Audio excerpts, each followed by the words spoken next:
I have a question. What's the difference between the U.S. debt and the debt that African nations own? Because the U.S. debt doesn't keep the U.S. from being one of the leading powers of the world, but then African nations can't make it because of that debt that is strangling them. The first question is a very important question. What makes African and third world debt different from the American debt? Number one, America is never going to pay its debts.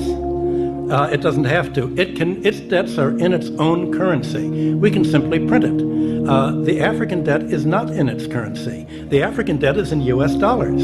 Africa has to earn the U.S. dollars, and the only way it can earn the U.S. dollars is not to be assassinated for growing its own food and becoming independent and doing something that the United States does not like.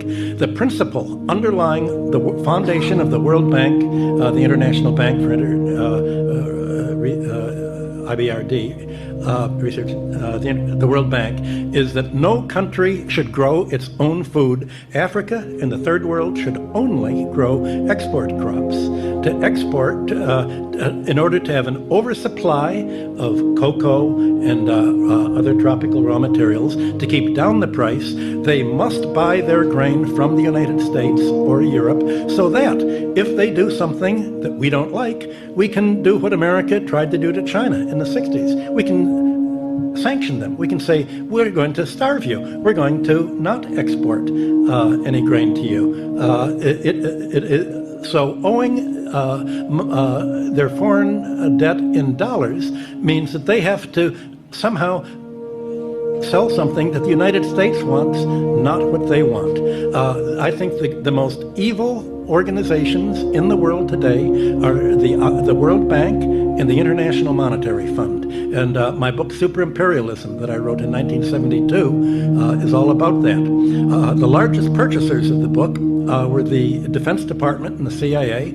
I was immediately, the organization I worked for was given a $75,000, $85,000 Defense Department contract for me to come to explain to them how American imperialism worked, and they used it as a how to do it book. They thought it was just spontaneous.